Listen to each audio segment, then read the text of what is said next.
太有梦想、太幻想的人都会被骂，都会被阻止。就做音乐可以干嘛？做音乐死定了。可是我们那时候不知道。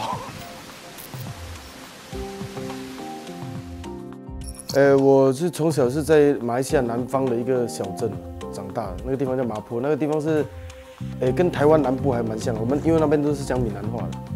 他第一首歌是做我家乡的这首歌，叫《麻坡的华语》。那个时候就在麻坡群体爆红。那个时候麻坡的那些手机店很奇怪的，他们卖人家手机的时候都会灌这个 MV 给人家。我不喜欢扮正经，我觉得我很善体，因为我嘴巴讲的就是麻坡人的华语。常常都有人开个这是你歌，这样子莫名其妙是谁给你的？对，后来才知道这件事情，所以他做了一些创举，他影响了很多人。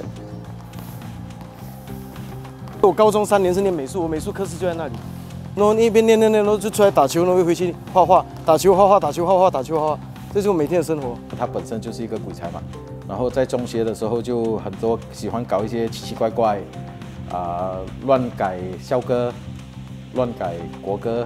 训导主任站在后面，然后唱完了，他就抓着他上台，在上周会全校，他就你唱多一次。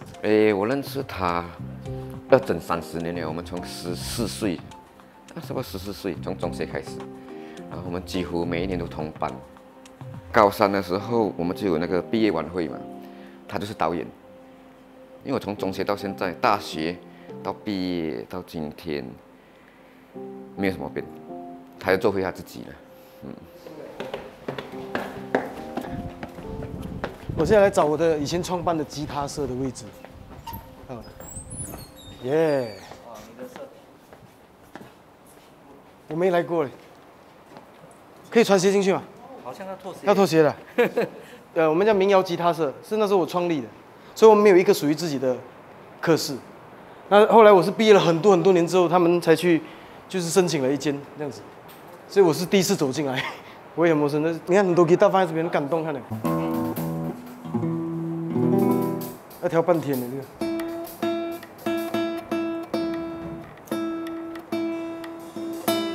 爱我别走，如果你说你不爱我，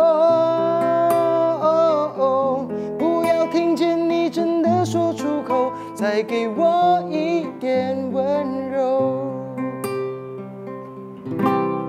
我是第一届，是2001年，对，我是第一届，虽然是第24届，24年。现在社员有多少个？社员40多个，我想比我们那时候多啊。我在国中的时候，那时候就开始学吉他，然后创作了，就是为了要追女生啊。我来看你啊！很多男生学吉他的故事都很像，因为弹吉他手是会痛的嘛，所以你没有一个动力或者一个目标推动你的话，你是绝对不可能会把它学好的。所以那时候幸好就是有女生，就是把我逼到会，就练到手指都流血，然后那时候就开始创作了一些作品，然后班上的同学开始会唱，然后我就觉得说，原来创作可以带动全班唱这样，然后我就一直写。想出去走走，带我去高雄，给自己找个去流浪的理由。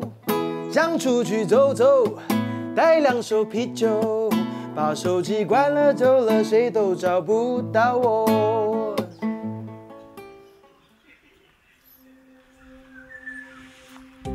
在襁褓的时候，我做摇篮曲，就唱我小学的歌曲，儿童歌曲。我也不懂他听懂不懂，就是摇篮曲吧。摇了他就睡觉了，我们就收工了。在80年代，我已经开始做评审的时候，甚至也知道这些哪里都有比赛哈。我是在帮他报名，他也参加过比赛的。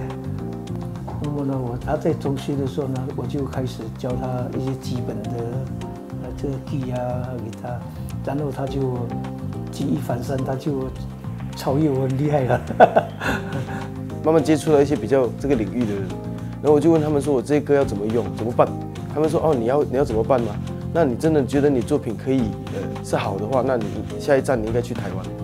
我说为什么我要去台湾？他说因为华语的那个歌曲买卖，或者说整个娱乐圈的中心，华语娱乐圈就在台湾。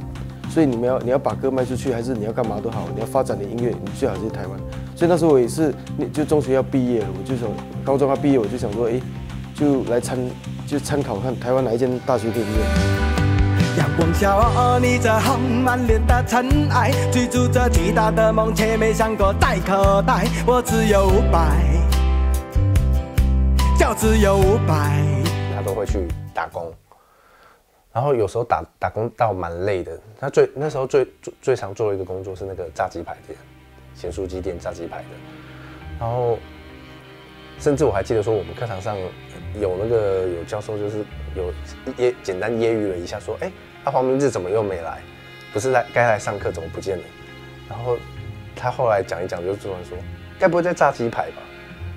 然后就想说，那这样子以后会有什么出息？大学的时候，他其实有一段是失恋，蛮辛苦的。蒙古籍的一个女生，就是有跟她交往一段时间，就大概2年多。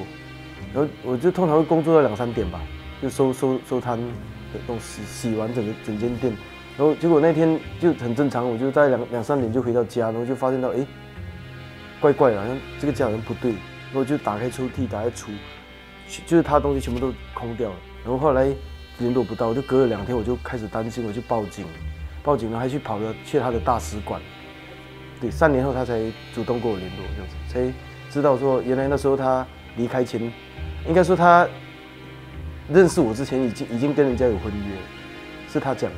然后后来，他离开我的原因是因为他要嫁给人了，可是中间这段时间是跟我在一起的，就有一点被骗了的，跟我道歉说，那时候他骗我，他说幸好我没有跟他在一起，因为他是不好的人，这样他这样跟我讲。又被击败了，你是最超然的击败人，我才刚刚交出真心，你却口交我的真诚，泪到某个海洋里翻腾。失恋啊，然后唱片那时候还没有很多，还没有得到大家的支持嘛，还没有人会要买。虽然一直不断的尝试，那时候就交代我说，假设他说我死了，他就这样子，万一他就走了的话，那他的创作就都在他的电脑里面。我就卖了大概3、4年，每年都会跑2趟去送 demo， 半年1次这样。因为我都送去柜台，那小姐就说谢谢拜拜这样，都没有下文。然后后来我就认识到一些比较厉害的人，他们就跟我说我的做法是不对的。他说你这样的做法是没有人会帮你买歌，那你唯一最好的方法就是你去查好每一家唱片公司的大牌大咖，或者是即将要出唱片的人有谁，然后你特地为他们而写。我就照着他们的曲风，每个当红的歌手，我就照着写一遍，写了很多首歌，也是一样照半年再跑一次。虽然到最后还是没有结果，虽然到最后说大家还是没有要理我，没有要买我的歌，可是在那个时候我就练到了你说的，就是见到什么人，我就可以写出他的曲风的歌，而且速度也很快，这样就是那时候练出来的。当时我是也刚刚自己成立音乐公司，然后当时签了第一个艺人。然后这么巧，这个歌手的经纪人就是麻波人，他经纪人就说我有个同班同学在台湾铭传大学读书，很热爱写歌，然后就说那时候我自己写了那个曲，然后我就想找填词人，然后这歌手的经纪人就推荐了他同学叫黄明志，因为去台北才见到他。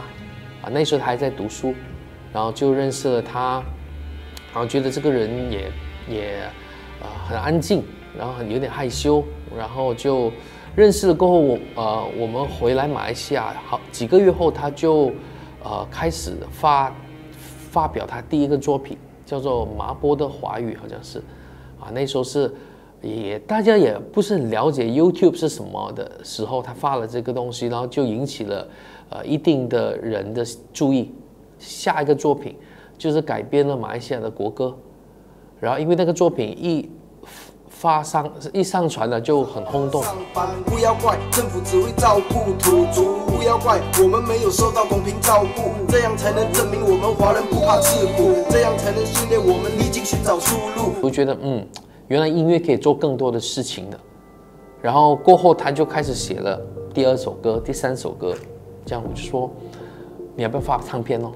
心脏非常大颗，以及要随时随地就是都会有很多突发情况的出现。打个比方，我有在1年的新年，我手机是完全不敢接电话的，因为那个时候我们推出了一首贺岁歌曲，然后就被马来西亚的政府误解。祝福全世界像狗一样，一样可爱，一样身体健康。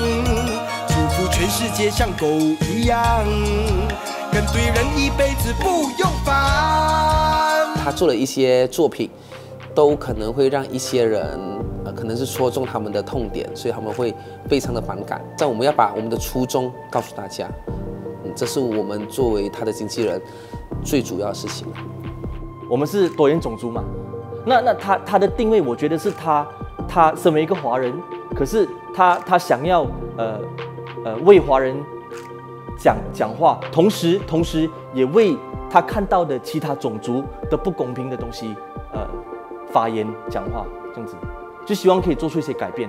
我跟明志一起工作，就上山下海了14年，刚开始的时候哦，我们是很严重被马来西亚的马来族群反对的。他被抓了7、8次，我说比较严重的是7到8次，就是被警察车载，然后去到警察局，然后坐牢。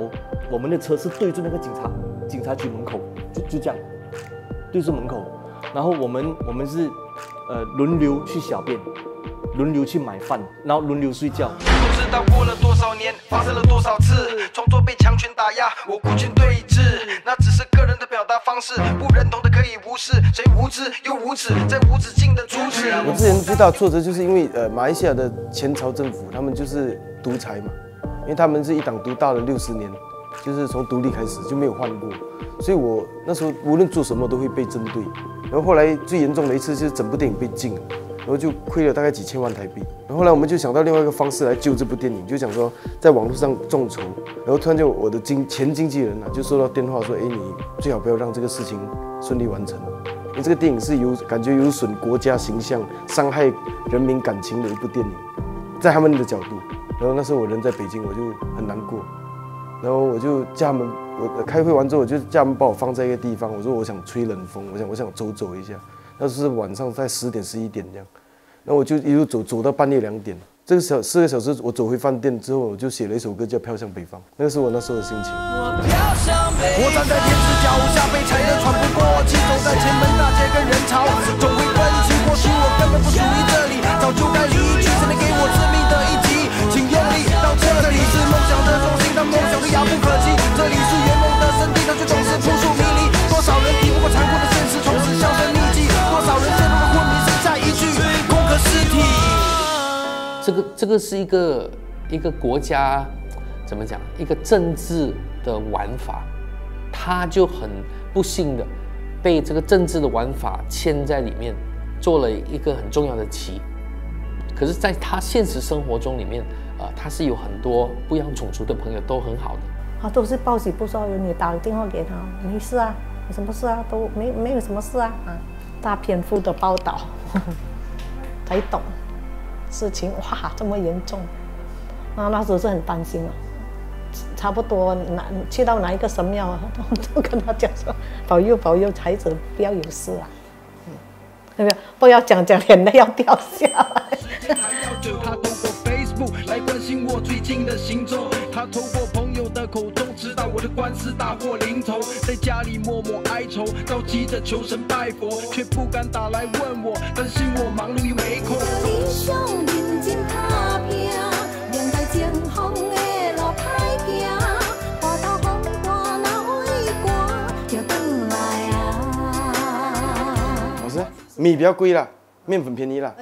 那其实我从小妈妈煮菜，我是哪一只哦？我站在上面看的。然后后来我就要学嘛，因为我要出国，我要出国读书，我要去台湾念书。然后我后来怕我不懂得煮家乡菜，我就特地学了这一道，因为这道是对我来讲比较容易的。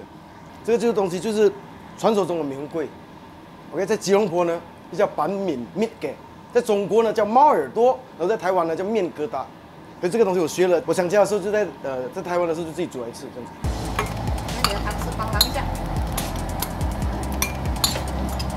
你这样放进去哦，你的水会。对呀、我没有要放，可是你叫我弄开那个肉。就是一个厨房不可以。对啊，一个厨房一个主厨就好了。对，一个人只能是帮手，导演只可以有一个，真的。来自麻婆的米红桂，叮铃。好。我嘞，你那时15岁，你讲你去我家。谁？你讲我去讲，你讲你不是姓黄。我姓王还比他。我就看连续剧看太多那种，你不离开我们，你不是姓黄的，出去。哦，躲给他们找啊！真的，我吃饭就躲在那个桌子下面了，不好意思。没有用的，真的很难的。你看我到现在不敢接吻生孩子，就这样，生了 baby 不要这样，报应啊，硬报应啊。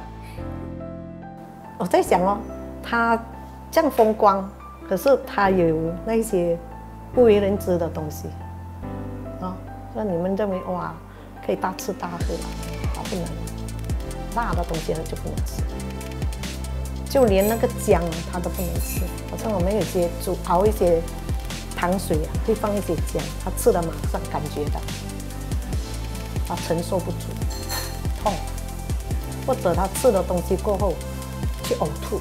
我们知道他的那个体检报告，到处都是红字，理解。如果真的哪一天他有什么事情，我有心理准备，大家都应该有心理准备。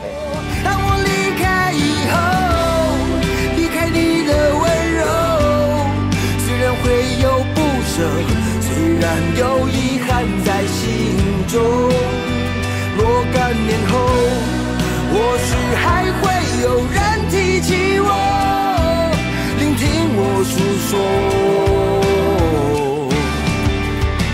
的梦。我就觉得他还蛮灰心的，就是他其实很努力为了自己的国家在做事情，然后但是大家都感觉不认可这样。但我会觉得，就是至少台湾给他一个可以发光发热的地方，让大家可以看到他的理念跟他的想法。对啊，然后这个是我后来来台湾，我就发现到，其实你想讲什么就讲，只要不要去伤害到人，那言论自由、创作自由这些东西，我觉得对我的影响还蛮大的。音乐继续轰炸，我有我自己的玩法，结束信念就要看遍地开花，征服世界让发动势力萌芽，拒绝献媚，冲过后悔，扭曲的制度总需要被打碎，就要冲撞那最坚硬的堡垒，大飞机来了，请做好准备。他来台湾已经很久，但是他从出道，然后站上小巨蛋已经花了10年的时间哦，所以这个10年是一个非常漫长的，其实非常长。对，所以其实站上去是一种就是终于完成了一个目标。对，因为这个目标其实对于他来讲很困难。对，我讲真的会，他是比较受争议的这一种。那我们就是尽量能够做，然后就是把它带到更高的地方去。我们当然希望下一场就在大巨蛋。我觉得明志，这几年做的这10多年做的事情呢，就是将他通过他的音乐、他的艺术呢，去跟很多个国家里面交流。在华人音乐跟华人艺人里面呢，他比较属于真的是跟很多文化交流的，这个我觉得是非常非常少。我的梦想是环游世界，跟不同的歌手合作，然后跟不同的我小时候看到的明星一起同台表演，或者是帮他们写一首歌，因为我觉得这个才是真正音乐跟世界连接的方式。I'm your superhero， 带你一起飞。I'm your superhero， 让世界更美。生活虽然疲惫，都要勇敢面对。你笑我可悲，至少我从不下跪。一直都在想说要怎样保持初心，要怎样做回以前可能小时候看到的那个，可能把那个红色的底裤穿在外面的一个超人这样。就是虽然感觉很笨很幼稚，可是我觉得这才是正确的面对生活的方式。今天我们晚上无聊的时候，就会在这里没有街灯，在那边弹吉他讲未来，就聊这种几百万的梦想。我的父母很棒是这一点，他们没有叫我不要做这样。我家里算是很开放，他们就让我去做，都没有阻止我，觉得这是最珍贵的东西。